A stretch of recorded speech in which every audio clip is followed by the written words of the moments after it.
ከፍ ባለ ሎኬሽን ውብ እይታዎችን ከዘመናዊ ኗኗር ጋር ተፈጥሮን ከከተማ ውበትና ዘመናዊነት ጋር ባገናኘው በጫካ ፕሮጀክት ባሸበረቀው በዲያስፖራ አደባባይ ቤልቪው ሆቴል አጠገብ በመገናኛ ከፍታ ላይ በአራቱም አቅጣጫ የአዲስ አበባ ማራኪና አስደናቂ እይታዎችን የተላበሱ የመኖሪያ አፓርትመንቶችን ከቴምር ሪል ስቴት በ40/60 አከፋፈል ስቱዲዮ በ4.1 ሚሊዮን፣ ባለ 1 መኝታ በ6.9 ሚሊዮን፣ ባለ 2 መኝታ በ10 ሚሊዮን፣ ባለ 3 መኝታ በ12 ሚሊዮን 40% ብቻ ከፍለው ቀሪውን ቤቱን ሲረከቡ በቀሪ ክፍያዎት ያለምንም ዋጋ ጭማሪ ከወለድ ነፃ። ለተጨማሪ መረጃ ስክሪኑ ላይ ባለው ስልክ ይደውሉልን።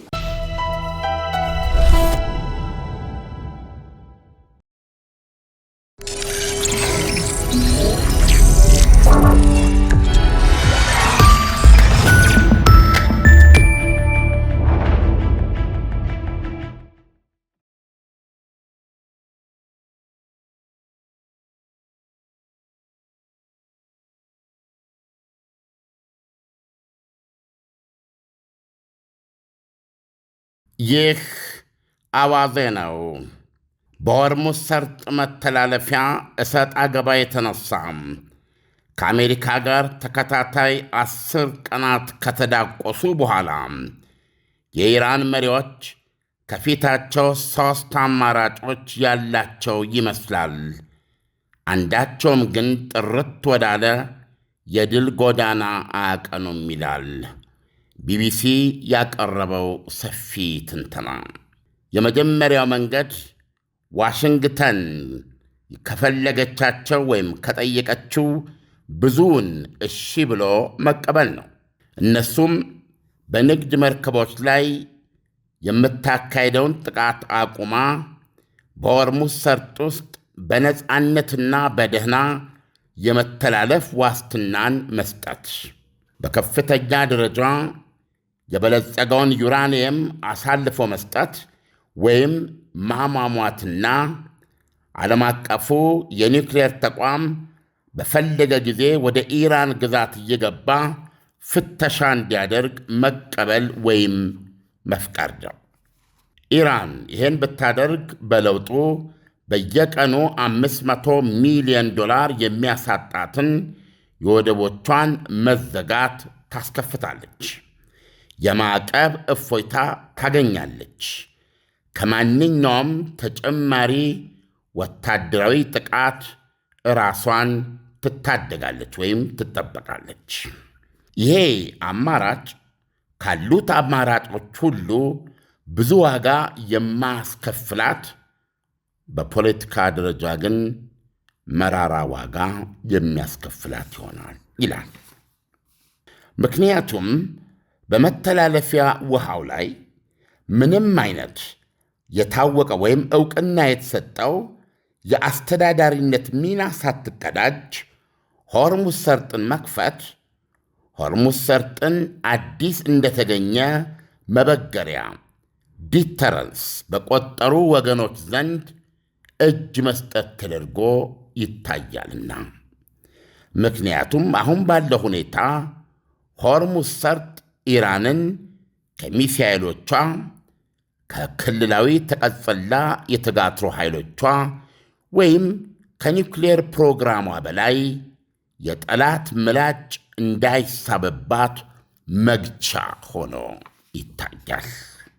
እስላማዊት ሪፐብሊክ ኢራን በታሪኳ ለመጀመሪያ ጊዜ ጠላቶቿ በግዛቷ ላይ ለሚያካሄዱባት ጥቃት በቀል ሳትውል ሳታድር የዓለም ኢኮኖሚን ዋጋ የማስከፈል ችሎታ ተጎናጽፋ አሳይታለች። በሆርሙዝ ሰርጥ የተነሳ የኒውክሌር ፕሮግራሙ ኢራን ልትተወው የማትችል የመብት ጥያቄም ሆኗል።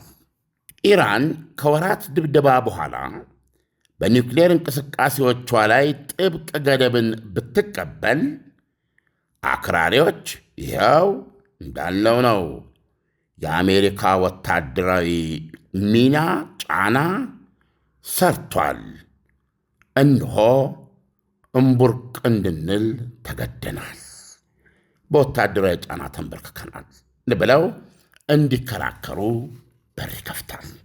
የኒውክሌር ፕሮግራሟ ላይ ጥብቅ ገደቦችን አሜን ብሎ መቀበል በሚሳኤል ፕሮግራሟና ከሊባኖሱ ሄዝቦላ፣ ከኢራቅ ሺአዊ ቡድኖችና ከየመን ሐውቲዎች ጋር ባላት ግንኙነት ላይ ተጨማሪ ጥያቄዎች እንዲቀርቡባት በር ሊከፍት ይችላል። ሁለተኛው አማራጭ ግጭቱን ማባባስ ነው።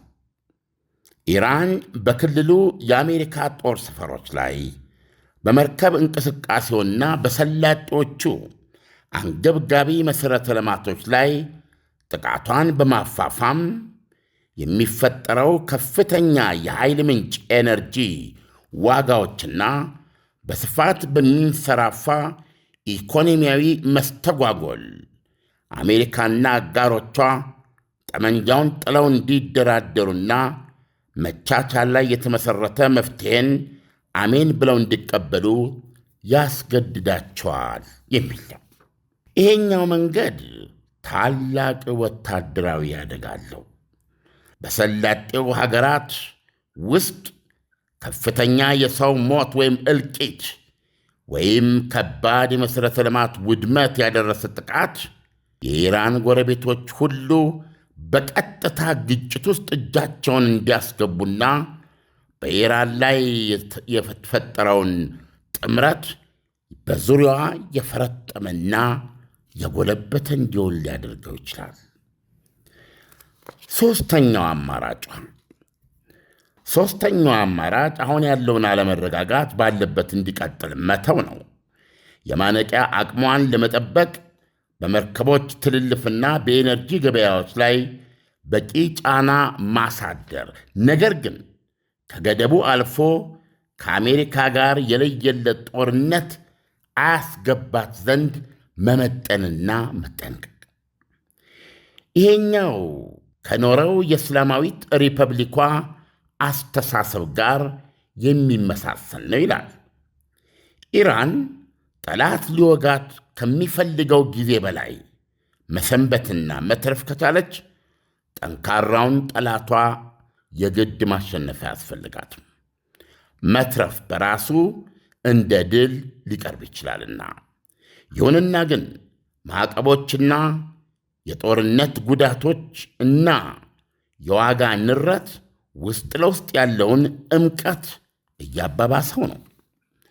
ጊዜ እያለፈ ሲሄድም እንቆቅልሽ ሊፈጠር ይችላል ይላል።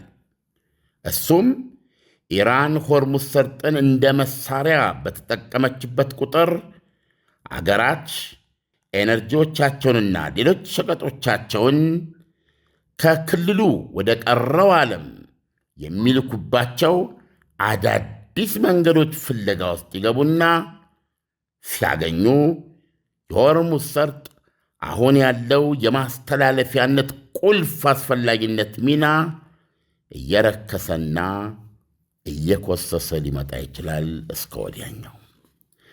አፈ ጉባኤና የኢራን ዋናው ተደራዳሪ ሙሐመድ ባገር ቋሊባፍ ይህን ተቃርኖ ዕውቅና ይሰጡታል።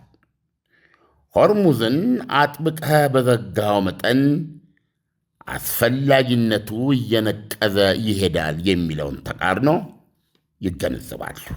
ቋሊባፍ ይህ አይነት ተቃርኖ ሊፈጠር የመቻሉን ዕድል ዕውቅና ሰጥተው ሲናገሩ የሆርሙዝ ሰርጥ ፋይዳ በእሱ ላይ የሚተላለፈውን ጓዝ መጠን መጨመር እንጂ መቀነስ አይደለም ብለዋል።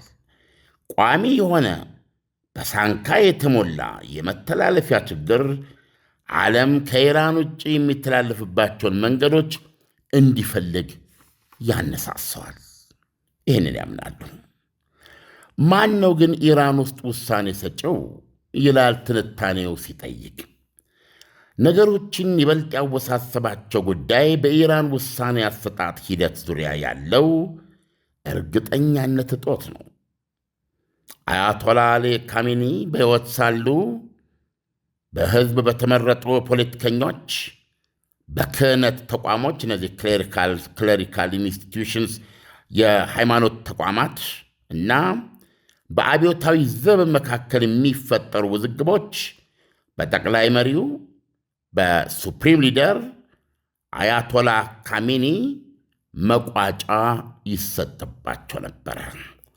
እሳቸው ሲናገሩ የመጨረሻ ስለሆነ ሁሉም እሺ ብለው ፋይላቸውን ዘግተው ይወጡ ነበረ። በምትካቸው በአዲሱ አመራር በልጅየው ሞጅታባ ካሚኒ አመራር እስካሁን ለወራት ከተካሄዱ ጦርነቶች በኋላ ያ የቀደመ የኃይል ሚዛን ጥርት ብሎ አይታይም ይላል ትንታኔው። ፕሬዚደንት ማሱድ ፔጀሽኪያንና ዲፕሎማቶቻቸው የኢኮኖሚ ጫናውን የሚያለዝብና መረጋጋትን የሚያመጡ መፍትሄዎችን ሊመርጡ ይችላሉ። የፓርላማ አክራሪዎች፣ ሀያል በሕዝብ ያልተመረጡ ተቋማትና ያለው እንዲቀጥል የሚፈልጉ ወግ አጥባቂ የሚዲያ አውታሮች ደግሞ ትልቅ የመቻቻል መፍትሄን መውሰድ የእስላማዊ ሪፐብሊኳን ርዕዮተ ዓለማዊ መሠረቶች የሚያናጋና ወይም የሚንድና የርዕዮተ ዓለሙ ቁልፍ ደጋፊዎችን የሚነጥል ይሆናል ብለው ይፈራሉ ወይም ሊፈሩ ይችላሉ። ትልቁ ጥያቄ ጦር ኃይሉን የሚመለከተው ነው።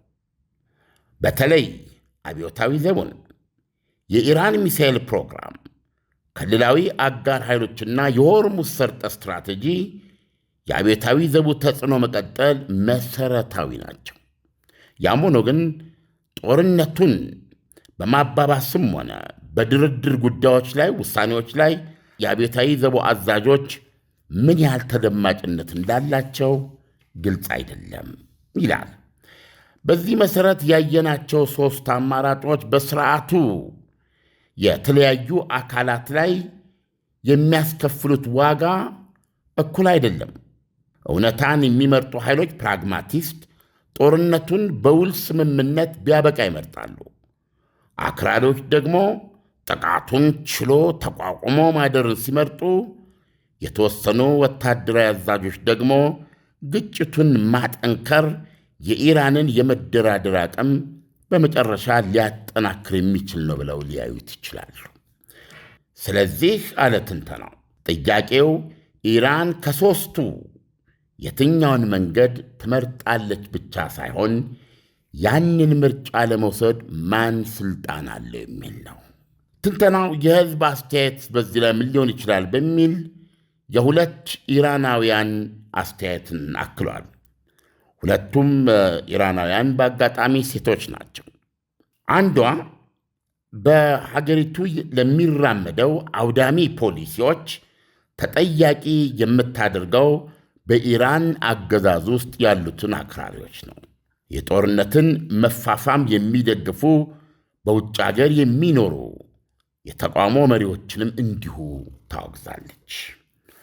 ሌላዋ ሴት ደግሞ ትሰራበት የነበረ የውጭ ኩባንያ በጦርነቱ ምክንያት ሥራውን ዘግቶ ሥራ አጥ የሆነች የዶክትሬት ዲግሪ ባለቤትና የ17 ዓመታት የሥራ ልምድ ያላት ናት። ሥራ ከፈታች 4 ወር ሆኗታል። ቀጥታ የሚሆነው ወይም የሚመጣው ስለማይታወቅ ማንንም አይቀጥርም ትላለች። የዋጋ ንረት፣ የኤሌክትሪክና የውሃ አገልግሎት መቆራረጥ፣ የዝርፊያ መጨመር፣ በየምሽቱ አልፎ አልፎ የተኩስ ድምፅ መፋፋምን ታወሳለች። እንደዚህ ያሉ የሕዝብ ስሜቶች ወደ አንድ ፖለቲካዊ ድምዳሜ አይደርሱም ይላል ትንተናው። የውጭ ጥቃት በአሜሪካና በእስራኤል ላይ አልፎ ተርፎ በተቃዋሚዎች ላይ የሕዝብ ቁጣ ሊያስነሳ ይችላል። ነገር ግን ደግሞ ሕዝቡን በዚህ ቀን ተብሎ የማይጠናቀቅ መከራ ተቀበል ቻለው የሚለው አቋም ያስመርረዋል። ትራምፕም ራሳቸው አስቸጋሪ ምርጫዎችን አሏቸው ይላል። የሰፋ ጦርነት፣ ወታደራዊና ኢኮኖሚያዊ ጫናውን ማፈርጠም ወይም ኢራን የተወሰነ ሰላማዊ የኒውክሌር ፕሮግራም በጠንካራ ቁጥጥር ስር እንዲኖራት እንድትቀጥል መፍትሔውን አድርጎ መቀበል ይላል። እነዚህ ሁለቱም ግልጽ የሆነ የድል መንገድ አያመለክቱም ይላል። ስለዚህም ይላል ሲደመድም፣ አሁን ያለው ግጭት፣ ሽምግልና፣ ጊዜያዊ ተኩስ አቁሞች፣ ሽክርክሪት፣ እነዚህ ሦስቱ የሚመላለሱ ናቸው፣ ለወራት ሊቀጥሉ ይችላሉ። ወሳኙ ጥያቄ የኢራን መሪዎች የለየለት ጦርነት ሳይጭሩ የሕዝብ መነሳሳትን ሳይቀሰቅሱ ወይም የሆርሙዝ ሰርጥ ላይ ተስፋ በመቁረጥ ሌላ አማራጭ እንዲገነባ የሚገፋ ሁኔታ ሳይፈጥሩ በዚህም የተነሳ ዋናው ቁልፍ አቅማቸውን ሆርሙዝ ሰርጥን ዋጋቢስ ወደ ማድረግ ሳይሄዱ ነገር ግን ደግሞ መያዣነቱን እንደጠበቁ ምን ያህል ጊዜ መቆየት ይችላሉ በዚህ ሁኔታ የሚለው ነው ይላል ኢሳያስ። አይሆፕ አሁን ያለውን የጦርነቱን ዳይሌማዎች፣ ጦርነቱን አስቸጋሪ ሁኔታዎች አዲስ ዓመት አዲስ ነገር ከሌለው ምንን አዲስ ዓመት ሆነ? ሁልጊዜም እንደምንለው ከደንበኞቻችን የምንፈልገው እርካታን ብቻ ነው እንላለን። ለአዲሱ ዓመት ደግሞ ከእርካታ ጋር ታላቅ ደስታን ጨመርንበት። ሽልማት እንደ ሁልጊዜው የወደዱትን አዘው ከወዳጆቹና ከቤተሰቦ ጋር ውብ ጊዜን እያሳለፉ 250 ድርሃምና ከዛ በላይ ተጠቃሚ ሲሆኑ የዕጣው ተሳታፊ ይሆናሉ።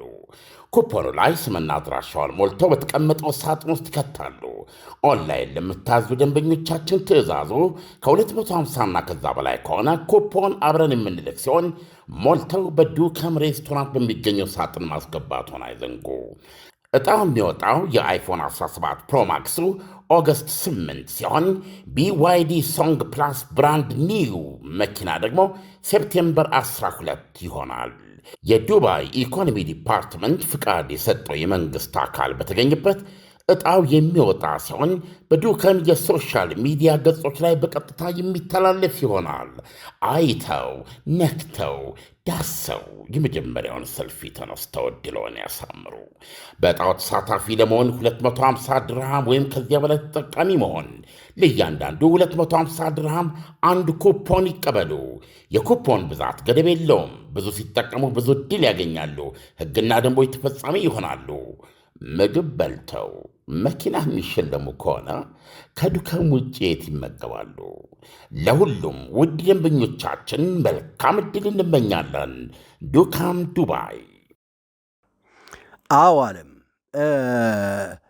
በጣም በስፋት ነው የጦርነቱን አስቸጋሪ ሁኔታዎች እየተነተነ ያለው አለም። በአጋጣሚ ዛሬ ጠዋት በማክሰኞ የካለምነህ እንስማ ፕሮግራም ላይ ይህንኑ ጥያቄ አንስቸው ነበረ እና አሁን በዚህ መልኩ ተተንትኖ ሳየው በጣም ነው የገረመኝ። እና እስቲ አለም እንግዲህ ወደ ቀኑ ፕሮግራም ልመልስህና እንዴት ነው ልታየው የምትችለው? ማን ነው በዚህ ጦርነት ሊያሸንፍ የሚችለው? አሜሪካ ልዕለ ሀያልነቷን ሸብረክ ታደርጋለች ወይስ ኢራኖች ባሰቡት መንገድ የአሜሪካ ሀያልነት ከጫፉ መቆልመም ጀምሯል እንዳሉት ቆልሙመው ቤንድ እያደረገ እያዘቀዘቀ ይሄዳል? እንግዲህ አሁን ትንታኔው ላይም እንዳየነው የኢራን አገዛዝ አሁን ያለው መዳቆስ ነው፣ ከመቆራቆስም ያለፈ ነው እና ይህ መዳቆስ ወደ ለየለት ጦርነት እንዳያመራ መጠንቀቅ እንዳለበት ነው የሚነግረው።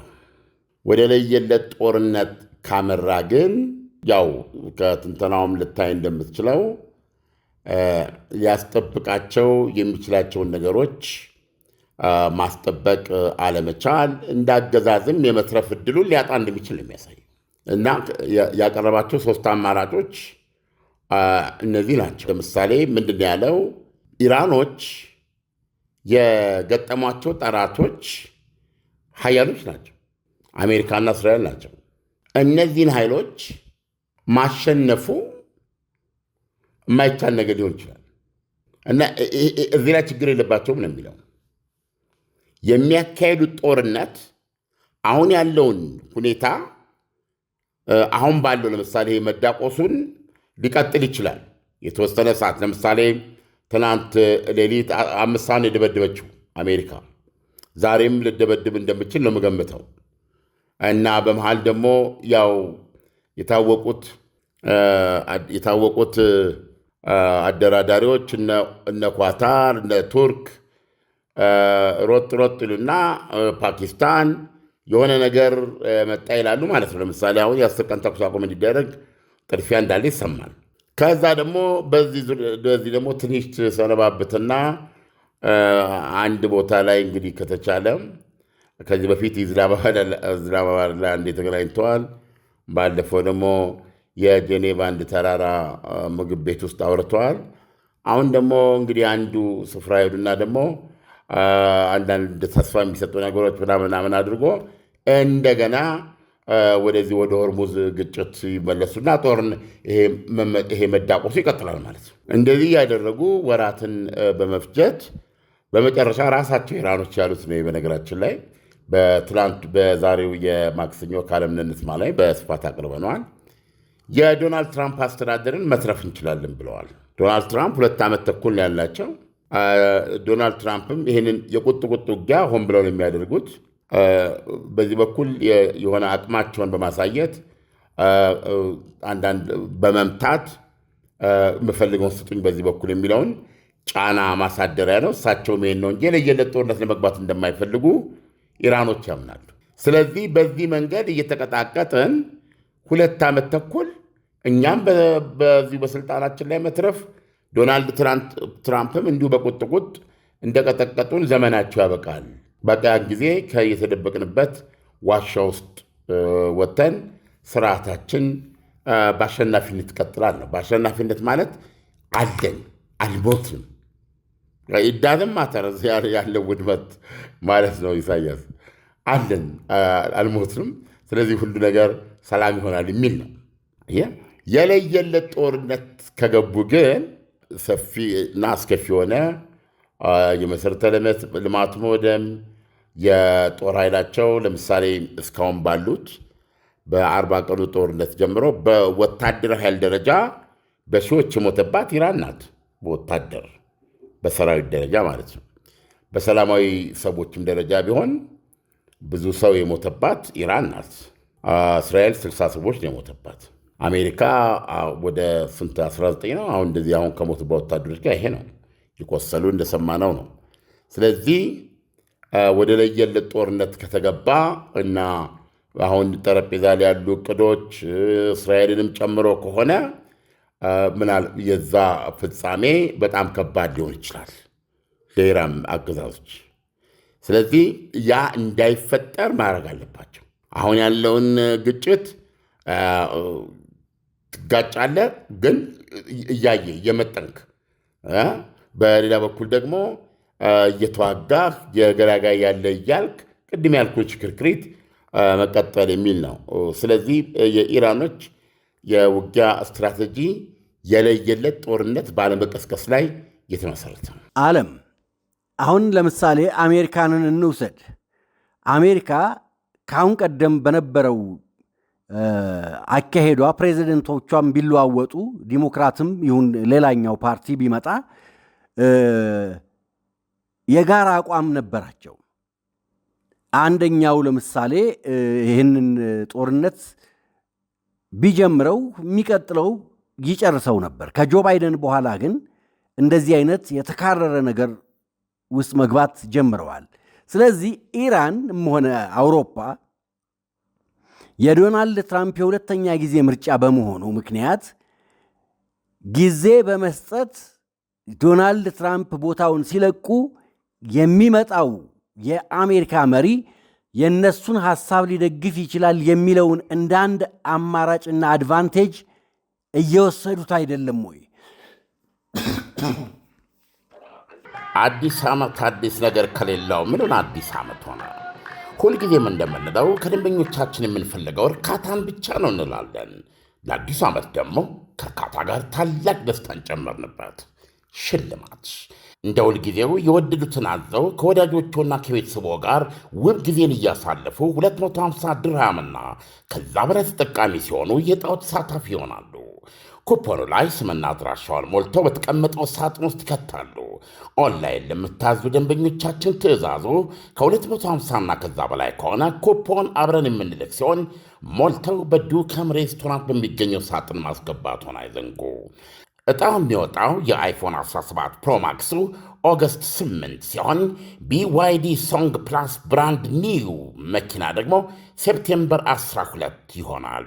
የዱባይ ኢኮኖሚ ዲፓርትመንት ፍቃድ የሰጠው የመንግሥት አካል በተገኘበት ዕጣው የሚወጣ ሲሆን በዱከም የሶሻል ሚዲያ ገጾች ላይ በቀጥታ የሚተላለፍ ይሆናል። አይተው ነክተው ዳሰው የመጀመሪያውን ሰልፊ ተነስተው ዕድልዎን ያሳምሩ። በዕጣው ተሳታፊ ለመሆን 250 ድርሃም ወይም ከዚያ በላይ ተጠቃሚ መሆን፣ ለእያንዳንዱ 250 ድርሃም አንድ ኩፖን ይቀበሉ። የኩፖን ብዛት ገደብ የለውም። ብዙ ሲጠቀሙ ብዙ ዕድል ያገኛሉ። ሕግና ደንቦች ተፈጻሚ ይሆናሉ። ምግብ በልተው መኪና የሚሸለሙ ከሆነ ከዱከም ውጭ የት ይመገባሉ? ለሁሉም ውድ ደንበኞቻችን መልካም ዕድል እንመኛለን። ዱካም ዱባይ። እንግዲህ የሚመጣው መሪ ማን ነው? ዲሞክራቶች፣ ሪፐብሊካኖች ስልጣናቸውን ለሁለተኛ ጊዜ ምርጫውን አሸንፈው ይቀጥላሉ ወይስ ዲሞክራቶች አሸንፈው ወደ ስልጣን ይመለሳሉ ነው? አሁን በምናየው ሁኔታ ለምሳሌ ያክል ትልቁ የሪፐብሊካን ፓርቲ ወደፊት ሊፈጠሩ የሚችሉ ክስተቶች እንዳሉ ሆነው ዶናልድ ትራምፕን እንዲተካ እጩ በውጭ ጉዳይ ሚኒስትር ሩቢዮ እና በምክትል ፕሬዚደንቱ ጄዲ ቫንስ መካከል ነው እና ጄዲ ቫንስ ነው በተለይ በዚህ በማጋ ንቅናቄ ውስጥ ይህንን ሁነኛ ቦታ ለመያዝ የሚሞክረው። ዶናልድ ትራምፕ በሩቢዮና በጄዲ ቫንስ መካከል ገና ለየም ነው የሚባለው ምርጫቸው። ይህን ለጥያቄ ለመመለስ ያክል ሪፐብሊካን ፓርቲ ዶናልድ ትራምፕም ስልጣን ላይ ባሉበት ስለሚካሄድ በዚህም ሆነ በዛ እንበል አሸንፎ የሚመጣው ለምሳሌ ጄዲ ቫንስ ቢሆን ጄዲ ቫንስ ይህ ጦርነት በድርድር እንዲፈታ የሚፈልግ ሰው ነው እና ጄዲ ቫንስ በዚህ ጦርነት ውስጥ ምንም አይነት የእስራኤል ጥያቄዎች እንዲስተናገዱም የማይፈልግ ሰው እንደሆነ በተደጋጋሚ ያሳያል። እንደውም አሁን በፕሬዚደንት የእስራኤሉ ጠቅላይ ሚኒስትር ቤንያሚን ኔታንያሁ ወደ አሜሪካ ያቀናሉ ተብሎ ይጠበቃል። ይህም የሚሄዱበት አንዱ ምክንያት በጣም በአሜሪካ በእስራኤል ወዳጅነታቸው የሚታወቁት ሊንድሴይ የሚባሉ ሴናተር መሞታቸው ይታወቃል። በጣም እርምጃ ቀኝ ኃይል ናቸው። በጣም እርምጃ እንዲወሰድ ቆራጥ ውሳኔ የሚያራምድ ሰው ናቸው። በእስራኤል ጉዳይ የማይደራደር የእስራኤል ወዳጅ ናቸው እና እኚህን ትልቅ ሴናተር ለመቅበር ኔታንያሁ ይሄዳሉ። ከቀብሩ ጋር ተያይዘው ደግሞ በዋይት ሃውስ ከፕሬዚደንት ዶናልድ ትራምፕ ጋር ይገናኛሉ እና ይህንን የኔታንያሁን ጉብኝቱ ሳይሆን ከዶናልድ ትራምፕ ጋር የመገናኘት እድል እንዳይኖር ለማድረግ ምክትል ፕሬዚደንቱ የእሱ ሰራተኞች እንቅፋት እየፈጠሩ የተለያየ ነገር እያደረጉ ነው በሚል በእስራኤል ሚዲያዎች እየተዘገበ ነው የሚገኙ እና የምክትል ፕሬዚደንቱ የሆነ የሚዲያ ሰዎች ዋቴቨር እንደዚህ እንዳልሆነ የራሳቸው ማስተባበያ ይሰጣሉ። ስለዚህ ይህ ምክትል ፕሬዚደንት የማጋ የሚባለው የሜክ አሜሪካ ግሬት የሚባለው ንቅናቄ ለአሜሪካውያን ብቻ ወይም አሜሪካ ከራሷ ሌላ አይመለከታትም በሚለው እሳቤ እስራኤልን እንደ ሊያቢሊቲ እስራኤልን እንደ ኪሳራ አድርጎ የመቁጠር ከፍተኛ ዝንባሌ ያለ ወደ አንዳንዴም ወደ ጥላቻ ያደላ ይህንን የሚያራምድ ሰው ነው። ስለዚህ ዶናልድ ትራምፕ ስልጣኑ ከሱ ቀጥሎ የሚረከበው እሱ ከሆነ የኢራን መሪዎች ትልቅ ወዳጅ እንዳገኙ ነው የሚቆጠረው። ምክንያቱም ባለፈው ሲናገር በቦምብ ልንመታቸው እንችላለን፣ ልንተኮስ እንችላለን፣ በመጨረሻ ላይ ግን መፍትሄ ሊሆን የሚችለው ልናመጣ የምንችለው መፍትሄ በመነጋገር ነው ስለሚል ከኢራኖች ጋር ስምምነት ላይ ለመድረስ ብዙ ችግር የለበትም። ምክንያቱም የሚሳኤል ጉዳይ ሊያሳስበው ይችላል፣ የተጋትሮ ተራዳ ጉዳይ ላይ ያሳስበው ይችላል። ኢቭን በኒውክሌር ጉዳይ ላይ የሰላማዊ የኒውክሌር እንቅስቃሴ ይኑራችሁ በሚል ሊቀበል ይችላል። ስለዚህ ኢራኖች ከዚህ አንጻር ከሆነ የሚናገሩት ቅድም ነግሬያለሁ። እንግዲህ ኢፍ ነው ሪፐብሊካኖች ካሸነፉ በሚል ላይ የተመሰረተ ነው። አዎ ዶናልድ ትራምፕን ከተረፉ ኢራን በጣም የተሻለ ሁኔታ ይኖራቸዋል። በመትረፍ ብቻ ሳይሆን መንሰራፋት የሚችሉበት እድል ሊያገኙ ይችላሉ ማለት ነው። ስለዚህ ካልኩሌሽናቸው ትክክል ነው ብሎ ማሰብ ይቻላል። አሸናፊነቱ የሪፐብሊካኖቹ ትራምፕን የሚተካው መጨረሻ ላይ ውሳኔው የትራምፕ ነው። ሙሉ ድጋፍ የቤተ መንግስቱ ድጋፍ የሚኖረው ደግሞ ማርክ ሩቢዮ ከሆኑ የበለጠ እሳት ሊቀጥልባቸው ይችላል ኢራኖች ማለት ነው። ይሄ ሲናሪዮ በሌለበት ዲሞክራቶች ቢያሸንፉ ደግሞ አሁን በዲሞክራቶች ውስጥ የሚታየው በእውነት የባሰ በእስራኤል ላይ እንደውም በዲሞክራቶች ውስጥ ያለው እንቅስቃሴ ለእስራኤል የሚደረገውን ድጋፍ ማቋረጥም ጭምር ነው። ቤንያሚን ኔታንያሁ በ10 ዓመት ጊዜ ውስጥ እስራኤል በየዓመቱ ከአሜሪካ የምታገኘው ወታደራዊ ድጋፍ ከ3.ምናምን ቢሊዮን በላይ ነው። እሱን እየቀነሰች በ10 ዓመት ውስጥ ሙሉ በሙሉ ታቆማለች ነው ያሉት። ግን ዲሞክራቶች አውቶማቲካሊ የማቆም እንቅስቃሴ ውስጥ ለውስጥ እንዳለና በዚህም ላይ ብዙ ዘገባዎች አሉ ኢሳያስ። ስለዚህ ጦርነት ውስጥ ቶታሊ እነሱ ላይገቡ ይችላሉ። ምናልባት ከኢራን ጋር ያለውን ግንኙነት አይተነበም ለእስራኤል ጥሩ አይደለም ለማለት ፈልጌ ነው። ስለዚህ ጦርነቱን ላትቀጥል ትችላለች አሜሪካን ጥያቄን ለመመለስ። ግን ሌላ አንድ ታሳቢ ነገር ማድረግ አለብን። የአሜሪካ መሪዎች ሁሉ የልባቸውን አድርገው የሚወርዱት በመጀመሪያ የስልጣን ዘመናቸው አለ። የመጀመሪያ የስልጣን ዘመናቸው ስልጣናቸውን ማደራጀት፣ በህዝቡ ዘንድ ያላቸውን ተቀባይነት ለማርካት ምንድን የሚባለው ሰጥ ለጥ ብሎ ህዝብን ማገልገል የመሳሰሉት ናቸው እና ትልቁ ጦርነታቸው ሁለተኛዋን የስልጣን ዘመን ማግኘት ነው። ሁለተኛዋ የስልጣን ዘመን የምርጫ ዕዳ የለባቸው። ያችን 4 ዓመት ጨረሱ። ዋስትና ያለው ጥበቃ እየተደረገላቸው የጡረታ ዕድሜያቸውን በሰላም እየገፉ መኖርና እስከ ሞት መኖር ነው እና ሁለተኛ ስልጣን ዘመናቸው ላይ ግን የሚፈልጉትን ይፈጽማሉ። ስለዚህ ዶናልድ ትራምፕም ይሄ ዕድል በጃቸዋል። ታሪክ ምን ይፈርደኛል የሚለውን አሁን ከኢራኖች ጋር እሳቸው ያላቸው በአንድ በኩል ለእስራኤል በጣም ጽኑ ወዳጅ የሚባሉ ናቸው። ስለዚህ የዩናይትድ ስቴትስ አሜሪካ ኃይልና አቅም ደግሞ በእጃቸው ነው እና ነገሮች ገፍተው ከመጡና የለየለት ጦርነት የሚገቡበት ሁኔታ ካለ አሁን ያለውን የኢራን አገዛዝ እንደማይኖር ሊያደርጉት ይችላሉ። ለምሳሌ ቅድም ነገርኩ፣ በአገዛዙ ውስጥ ያለውን ሃርድ ላይነርስ የምንላቸው አሉ፣ አክራሪዎች በዚህ ብድን በፓርላማው በተለያየ አካል ተገልጸዋል። ሁለተኛ ይሄ እስላማዊ ዘቦ አለ። እንደዚህም ደግሞ የፕሬዚደንቱና በእሳቸው ስር ያሉ የተመረጠው መንግስት ደግሞ ከአሜሪካና እስራኤል ጋር መቻቻል ግማሽ መንገድ ሄደው በመስማማት የግጭት ምክንያቶችን በማስወገድ መረጋጋትን መመለስና ኢኮኖሚውን ማትረፍ ኢራንና ኢራናውያንን መኖርና ማስቀጠል ይፈልጋሉ። አይዲዮሎጂካሊ ቅድም የተባለው ሪዮት ዓለም የተባለው ነገር ከባድ ነው። ያ ሪዮት ዓለም ሃይማኖታዊ ሪዮት ዓለም ነው። ገብተዋል። ስለዚህ በዚህ መንገድ ለመደራደርና ኢራንን ለሚያስቀጥል ሰላም ለሚያመጣ ለውጥ ዝግጁ የሆኑ ኃይሎች አሉ።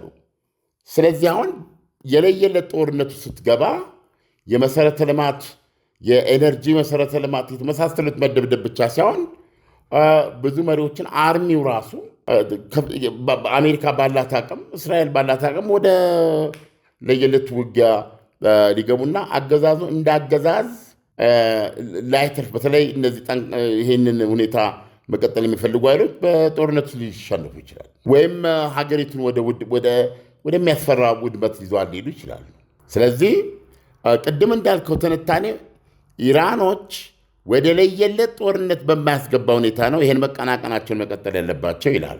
በዚህ ትንተና መሰረት ነው የምናወራው። ስለዚህ ዶናልድ ትራምፕ ደግሞ እንደውም አሁን በቅርብ በሰጡ መግለጫ ይሄን ጦርነት መቀጠል በህዳሩ ምርጫ ላይ ምንም የሚያመጣብኝ ተጽዕኖ የለም ብለዋል። ነገር ግን ከጀርባቸው 1 ጋሎን $4 ደርሷል። በተጨማሪም ቅድም እንደሰማኸው ምንም አይነት የኒውክሌር ፕሮግራም እንዳይኖራት ነው የሚሉት። ምንም ሊፈቅዱ የሚፈልጉት ነገር የለም። ይህንን መቀበል ማለት ደግሞ የተወሰነም ቢሆን ሰላማዊ አገልግሎት ታገኝ ብሎ ማለት እንደ ሽንፈት ነው የሚቆጠርባቸው። እሳቸውም ከባድ ሙሉ ወታደራዊ ኃይል ስትወስድ ብዙ ጥያቄዎች አሉት የራሱ። በሱ መንገድ ባትሄድና ይሄን ያልኩን ቢፈቅዱ ደግሞ እስቲል ሁለቱም ጥርታል ወዳደ ድል የሚለው ነገር በኢራን አገዛዞች ላይ ሊያጠፏቸው ቢችሉ እንኳ በፖለቲካ ትርጓሜው አሜሪካ ከከፈለችው ዋጋ አንጻር በሚሰጠው ትንተና ደግሞ መጨረሻ ላይ የጆርጅ ቡሽ ዕጣ ሊጠብቃቸው ይችላል። አሜሪካንን የማያገባት ጦርነት ውስጥ ደፍቀው ከማጋ ሀሳቢ ውጭ አፈንግጠው ራሳቸውንና እስራኤልን የጠቀሙ አሜሪካንን አበለጽጋለሁ ታላቅ አድርጋለሁ ብሎ መጥተው ይህን ያህል ቢሊዮን ነው ትሪሊየን $ዶላሮች ዕዳ ጨምረው የበለጠ ደቁሰዋት ያለፉ ወሬ ብቻ ፕሬዚደንት የሚል ሌጋሲ ሊመጣባቸው ይችላል እና አጠቃላይ ሁኔታው ይሄ ነው። ዓለም በእርግጥም እያንዳንዱ ነገር በጣም እየተወሳሰበ ነው የመጣው። ምክንያቱም ለዶናልድ ትራምፕም ቀላል አይደለም፣ ለኢራኖችም ደግሞ የዛኑ ያክል ከባድ ነው። አንዳንድ ጊዜ አንዳንድ ነገሮችን ጊዜዎች ናቸው የሚፈቱትና እኛም ጊዜውን እየተከታተልን ለአድማጭ ተመልካቾቻችን እናቀርባለን። አዋዜን ላይክ፣ ሰብስክራይብ፣ ሱፐር ታንክስ ውስጥ በመግባት ማበረታታት ይቻላል። የደውሏን ምልክት ግን መጫን ተቀዳሚ ተግባራችን መሆን አለበት። ዓለም መልካም ምሽት ይሁንልህ። መልካም አደርሰስ ከፍ ባለ ሎኬሽን ውብ እይታዎችን ከዘመናዊ ኗኗር ጋር ተፈጥሮን ከከተማ ውበትና ዘመናዊነት ጋር ባገናኘው በጫካ ፕሮጀክት ባሸበረቀው በዲያስፖራ አደባባይ ቤልቪው ሆቴል አጠገብ በመገናኛ ከፍታ ላይ በአራቱም አቅጣጫ የአዲስ አበባ ማራኪና አስደናቂ እይታዎችን የተላበሱ የመኖሪያ አፓርትመንቶችን ከቴምር ሪል ስቴት በ40/60 አከፋፈል ስቱዲዮ በ4.1 ሚሊዮን፣ ባለ 1 መኝታ በ6.9 ሚሊዮን፣ ባለ 2 መኝታ በ10 ሚሊዮን፣ ባለ 3 መኝታ በ12 ሚሊዮን 40% ብቻ ከፍለው ቀሪውን ቤቱን ሲረከቡ በቀሪ ክፍያዎት ያለምንም ዋጋ ጭማሪ ከወለድ ነፃ። ለተጨማሪ መረጃ ስክሪኑ ላይ ባለው ስልክ ይደውሉልን።